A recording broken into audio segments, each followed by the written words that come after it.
नमस्कार साथियों। आज से मैं एम लक्ष्मीकांत की पुस्तक भारतीय राज्य व्यवस्था के प्रत्येक बिंदु को समझाते हुए आपके बीच रखने का प्रयास कर रहा हूं।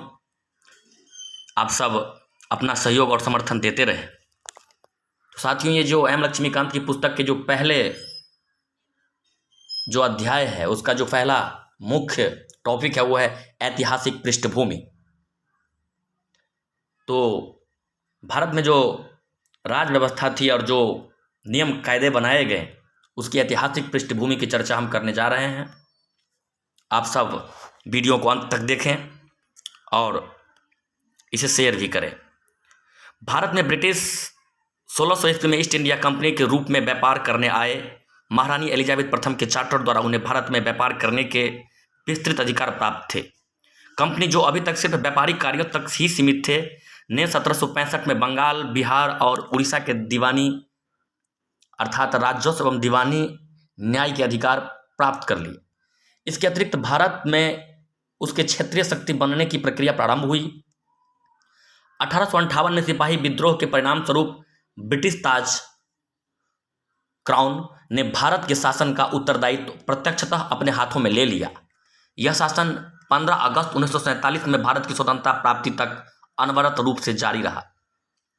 स्वतंत्रता मिलने के साथ ही भारत के लिए एक संविधान की आवश्यकता महसूस हुई। यहाँ इसको अमल में लाने के उद्देश्य से 1946 में एक संविधान सभा का गठन किया गया और 26 जनवरी 1950 को संविधान अस्तित्व में आया। यद्यपि संविधान और राज व्यवस्था की अनेक विशेषताएं ब्रिटिश शासन से ग्रहण की गई थी, तथापि ब्रिटिश शासन में कुछ घटनाएं ऐसी थी जिसके कारण ब्रिटिश शासन भारत में सरकार और प्रशासन की विधिक रूपरेखा निर्मित की गई। इन घटनाओं ने हमारे संविधान और राजतंत्र पर गहरा प्रभाव छोड़ा। उनके बारे में विस्तृत व्याख्या 2 शीर्षकों के अंतर्गत कालक्रमबद्ध रूप से यहाँ की गई है। पहला शीर्षक है कंपनी का शासन, जो कि 1773 से 1773 से 1858 तक, और सम्राट का शासन 1858 से 1947 तक।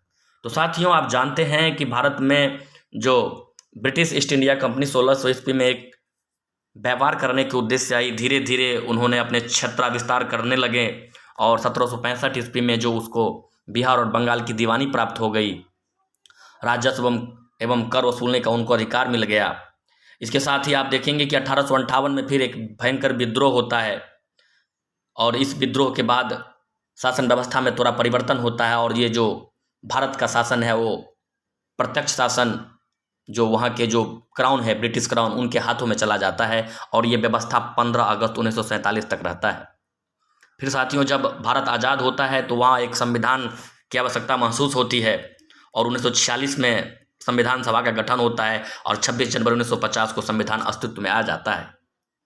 तो इस तरह से साथियों, आप देखते हैं कि ये जो शासन, पूरे जो ब्रिटिश काल में भारत में जो शासन हुआ, वो मुख्यतः 2 शीर्षक के रूप में आप देख सकते हैं।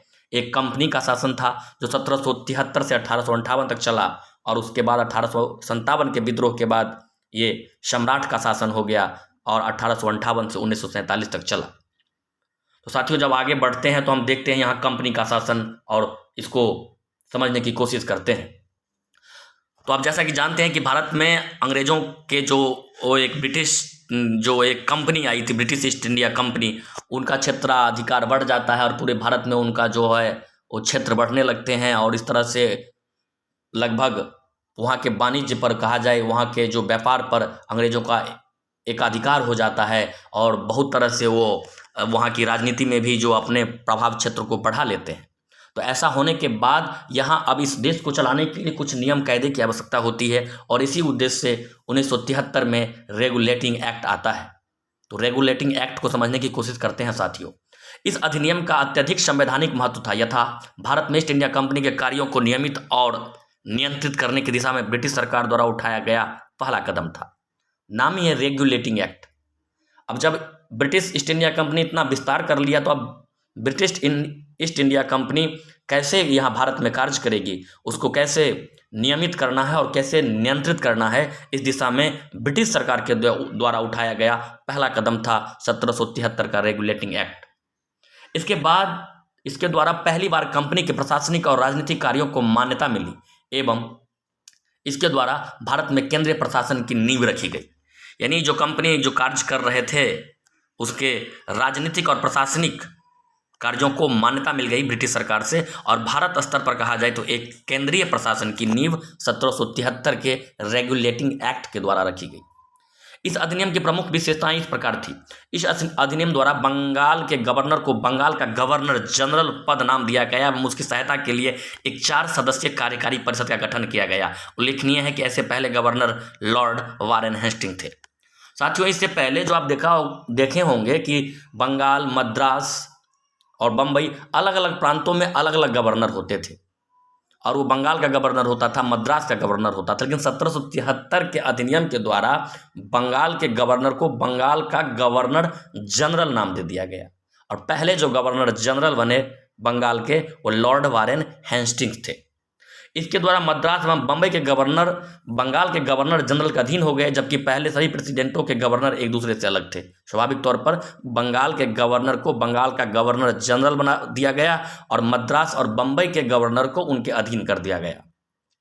अधिनियम के अंतर्गत कलकत्ता में 1774 में एक उच्चतम न्यायालय की स्थापना की गई, जिसमें मुख्य न्यायाधीश और 3 अन्य न्यायाधीश थे।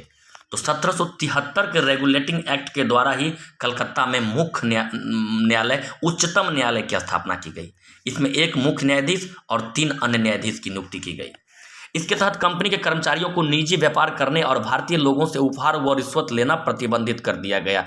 वही नाम ही रेगुलेटिंग एक्ट अब नियंत्रित किया जा रहा है। कंपनी के अधिकारियों को निजी व्यापार करने की अनुमति नहीं दी गई, रिश्वत लेना, उपहार लेना, इन सब पर प्रतिबंध लगा दिया गया। 5वीं जो बात है इस अधिनियम की, इस अधिनियम के द्वारा ब्रिटिश सरकार का कोर्ट ऑफ डायरेक्टर्स कंपनी की गवर्निंग बॉडी के माध्यम से कंपनी पर नियंत्रण सशक्त हो गया।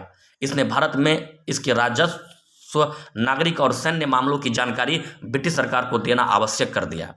एक गवर्निंग बॉडी रख दी ब्रिटिश गवर्नमेंट ने, ब्रिटिश सरकार ने, जो था कोर्ट ऑफ डायरेक्टर्स, और इसके माध्यम से भारत में जो भी राजस्व, नागरिक और सैन्य मामले थे इसकी जानकारी वो मंगाते थे ब्रिटिश गवर्नमेंट, ब्रिटिश सरकार। तो ये थी महत्वपूर्ण विशेषता 1773 के रेगुलेटिंग एक्ट का। आगे बढ़ते हैं साथियों, तो अब आ रहा है 1781 का संशोधन अधिनियम, रेगुलेटिंग एक्ट ऑफ 1773। 1773 की खामियों को ठीक करने के लिए ब्रिटिश संसद ने अमेंडिंग एक्ट ऑफ 1781 पारित किया, जिसे बंदोबस्त कानून, एक्ट ऑफ सेटलमेंट के नाम से भी जाना जाता है। 1773 की जो रेगुलेटिंग एक्ट थी उसमें कुछ खराबियां थी। इसको ठीक करने के उद्देश्य से 1781 में एक अमेंडिंग एक्ट अर्थात बंदोबस्त कानून, उसमें जो कमी था उसको दूर करने के लिए इसे पारित किया गया। वही था 1771 का संशोधन अधिनियम। इसमें क्या क्या विशेषता थी? इस कानून ने गवर्नर जनरल तथा काउंसिल को सर्वोच्च न्यायालय के क्षेत्राधिकार से बरी अथवा मुक्त कर दिया। उनके ऐसे कृत्यों के लिए जो उन्होंने पदधारण के अधिकार से किए थे, उसी प्रकार कंपनी के सेवकों को भी उनकी कार्य करने के दौरान की गई कार्यवाहियों के लिए सर्वोच्च न्यायालय के क्षेत्राधिकार से मुक्त कर दिया गया। यानी गवर्नर जनरल को क्या कर दिया गया? सर्वोच्च न्यायालय के क्षेत्राधिकार से मुक्त कर दिया गया, और साथ ही साथ गवर्नर जनरल के साथ जो कार्य करने वाले सेवक थे उसे भी, यानी उसे न्यायालय के क्षेत्राधिकार से उनको मुक्त कर दिया गया। यानी वो न्यायालय से ऊपर थे गवर्नर जनरल और उनके सहयोगी। इस कानून में राजस्व संबंधी मामले तथा राजस्व वसूली से जुड़े मामलों को भी सर्वोच्च न्यायालय के क्षेत्राधिकार से बाहर कर दिया गया। अब कैसे टैक्स कलेक्शन करना है, इस मामले को भी सर्वोच्च न्यायालय के क्षेत्राधिकार से बाहर कर दिया गया। तीसरा जो बात था इस कानून का, तो इस कानून द्वारा कलकत्ता में सभी निवासियों को सर्वोच्च न्यायालय के अधिकार क्षेत्र के अंतर्गत कर दिया गया। इससे यह भी व्यवस्था बनाई गई कि न्यायालय हिंदुओं के निजी कानूनों के हिसाब से हिंदुओं तथा मुसलमानों के निजी कानूनों के हिसाब से मुसलमानों के बाद यह मामले तय करे। यहाँ देखिए कि कलकत्ता के सभी नागरिकों को सर्वोच्च न्यायालय के अधीन कर दिया गया, और यहाँ पर एक जो फूट वाली पहली बात थी अंग्रेजों में, जो भारतीयों में उन्हें भरना था, तो कहा कि अब जो भारतीयों के, जो हिंदुओं के मामले होंगे वो उसके रीति रिवाज के अनुसार होंगे, और अंग्रेजों के, मुसलमानों के जो मामले होंगे वो उनके नियम कायदे के अनुसार तय किए जाएंगे। इस कानून द्वारा यह व्यवस्था भी की गई कि प्रांतीय न्यायालयों की appeal governor general in counselling के यहाँ दायर हो, न कि सर्वोच्च न्यायालय में। यानी कहा गया कि जो प्रांतीय न्यायालय है उसकी जो अपील है वो गवर्नर जनरल इन काउंसिलिंग यहाँ पर दायर हो, सर्वोच्च न्यायालय में यह अपील नहीं दायर हो। इस कानून में गवर्नर जनरल इन काउंसिलिंग को प्रांतीय न्यायालयों एवं काउंसिलों, प्रोविंशियल कोर्ट्स एवं काउंसिल्स के लिए नियम विनिमय बनाने के लिए अधिकृत किया गया। यानी गवर्नर जनरल की जो काउंसिल थी उसको ये अधिकार दिया गया कि आप जो है ना प्रांतीय न्यायालय और काउंसिल के लिए आप कानून बना सकते हैं, उसे अधिकृत किया गया। साथियों आगे बढ़ते हैं। 1786 का अधिनियम। 1786 में लॉर्ड कॉर्नवालिस को बंगाल का गवर्नर जनरल नियुक्त किया गया। उसने यह पद स्वीकार करने के लिए 2 शर्तें या मांगे रखी। पहला, उसे विशेष मामलों में अपनी काउंसिलिंग के निर्णयों को अधिभावी करने अथवा न मानने का अधिकार हो। दूसरा, उसे सेनापति अथवा कमांडर इन चीफ का पद भी दिया जाए। 1786 में गवर्नर जनरल को बंगाल का गवर्नर घोषित किया गया, लॉर्ड कॉर्नवालिस को, और कॉर्नवालिस ने कहा कि हम ठीक है बंगाल का गवर्नर जनरल का पद तो स्वीकार करेंगे, लेकिन मेरा 2 शर्त है। पहला कि जो विशेष मामले हैं उसमें काउंसिलिंग के निर्णय जो होंगे उसको मानने या न मानने का हमें अधिकार दिया जाए, और दूसरा ये कि उसे कमांडर इन चीफ का पद भी दिया जाए। उपरोक्त शर्तों को 1786 के कानून में प्रावधानों के रूप में जोड़ दिया गया। आगे बढ़ते हैं साथियों। 1799 का चार्टर कानून। इस कानून की निम्नलिखित विशेषताएं थी। उसने लॉर्ड कॉर्नवालिस को दी गई काउंसिलिंग के निर्णय के ऊपर अधिभावी शक्ति को भविष्य के सभी गवर्नर जनरल एवं प्रेसिडेंसियों के गवर्नर तक विस्तारित कर दिया। लॉर्ड कॉर्नवालिस का जो मांग था उसे मान लिया गया और वो उसको वो शक्ति दे दी गई। इसने गवर्नर जनरल को अधीनस्थ बॉम्बे और मद्रास प्रेसिडेंटी की सरकारों के ऊपर अधिक नियंत्रणकारी शक्ति प्रदान की। यानी कलकत्ता का गवर्नर जनरल था, उसे जो बम्बई और मद्रास के जो गवर्नर जनरल थे उसके ऊपर अधिक नियंत्रणकारी शक्ति प्रदान की गई। इसने भारत पर व्यापार के एकाधिकार को अगले 20 वर्षों की अवधि के लिए बढ़ा दिया। 1793 के चार्टर एक्ट द्वारा भारत पर जो कंपनी का जो व्यापारिक एकाधिकार था उसे अगले 20 वर्ष के लिए बढ़ा दिया गया। इसने कमांडर इन चीफ के गवर्नर जनरल काउंसिल के सदस्य होने की अनिवार्यता समाप्त कर दी, बशर्ते कि उसे उसी रूप में नियुक्त किया गया हो।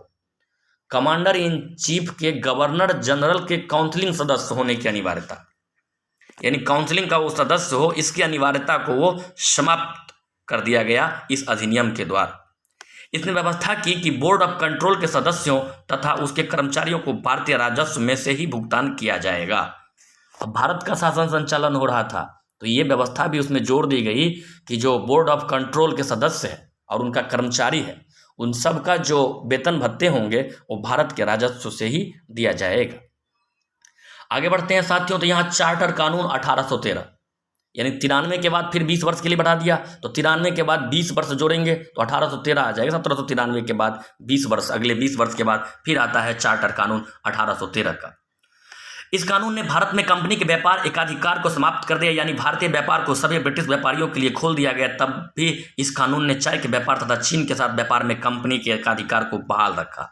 यानी पहली बात जो चार्टर कानून 1813 की थी उसमें यह था कि कंपनी का जो व्यापारिक एकाधिकार था उसे समाप्त कर दिया गया, अर्थात अन्य ब्रिटिश व्यापारी भी भारत में आकर व्यापार कर सकते थे, लेकिन 2 चीज, चाय का व्यापार और चीन के साथ व्यापार, ये दोनों व्यापार अभी भी कंपनी के नियंत्रण में ही था, यानी कंपनी के व्यापारी ही इन दोनों का व्यापार करेंगे इन दोनों के साथ।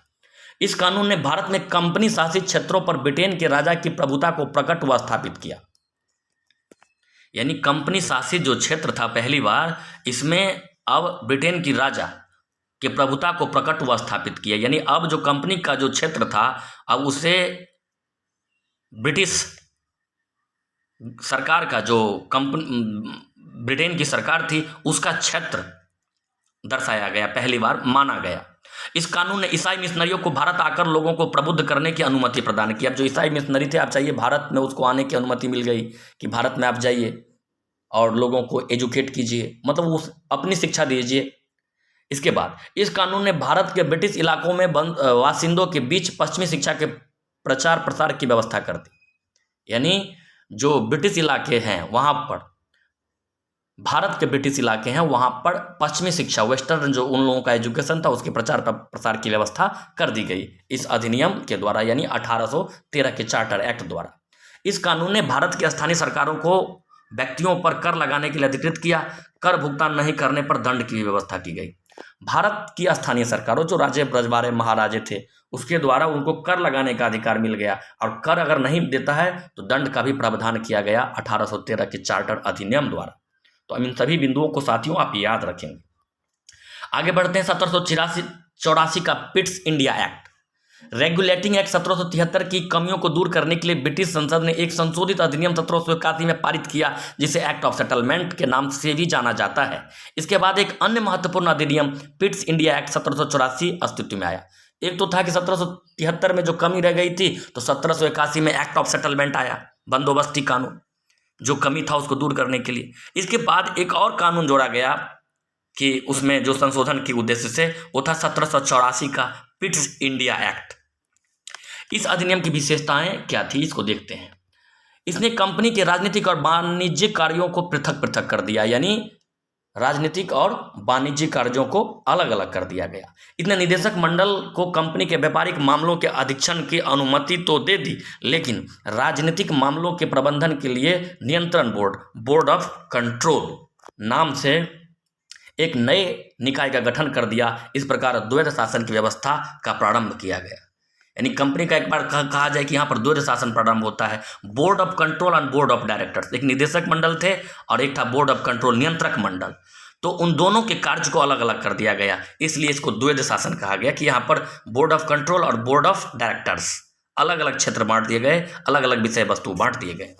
आगे बढ़ते हैं साथियों, तो नियंत्रण बोर्ड को यह शक्ति दी गई, यानी बोर्ड ऑफ कंट्रोल को यह शक्ति दी गई कि को ब्रिटिश नियंत्रित भारत में सभी नागरिक सैन्य, सरकार व राजस्व गतिविधियों का अधीक्षण एवं नियंत्रण करें। यानी बोर्ड ऑफ कंट्रोल को, नियंत्रण बोर्ड को अधिक शक्ति दे दी गई। नागरिक, सैन्य, राजस्व सभी गतिविधियों का निरीक्षण करने का शक्ति उनको दे दिया गया 1784 के पिट्स इंडिया एक्ट के माध्यम से। इस प्रकार यह अधिनियम दो कारणों से महत्वपूर्ण था। पहला बार में कंपनी के अधीन क्षेत्र को पहली बार ब्रिटिश आधिपत्य का क्षेत्र कहा गया। दूसरा, ब्रिटिश सरकार को भारत में कंपनी के कार्य और उनके प्रशासन पर पूर्ण नियंत्रण प्रदान किया गया। दो बात, भारत का जो कंपनी का क्षेत्र था भारत में, उसे ब्रिटिश क्षेत्र घोषित किया गया। और दूसरा, ये बोर्ड ऑफ नियंत्रण के माध्यम से अब उन्हीं सभी क्षेत्रों पर कंपनी का, ब्रिटेन का अर्थात ब्रिटेन की सरकार का नियंत्रण, पूर्ण नियंत्रण स्थापित हो गया। आगे बढ़ते हैं साथियों, तो 1833 का चार्टर अधिनियम आता है। अब इनका जो विश्लेषण है हम अगले क्लास में करेंगे। आप सभी यूं ही अपना सहयोग बनाए रखें। वीडियो को अंत तक देखने के लिए आप सभी का बहुत बहुत धन्यवाद। आप सब चैनल को सब्सक्राइब कर लें, लाइक भी करें, कमेंट भी करें, ताकि मैं जो भी कुछ वीडियो बनाऊं, और ये निरंतर, अब मैं इस सेशन को लगातार आगे बढ़ाता रहूँगा, आपके बीच हूबहू एम लक्ष्मीकांत की पुस्तक को रखने का प्रयास करूँगा। वीडियो को अंत तक देखने के लिए एक बार पुनः आप सभी का बहुत बहुत धन्यवाद।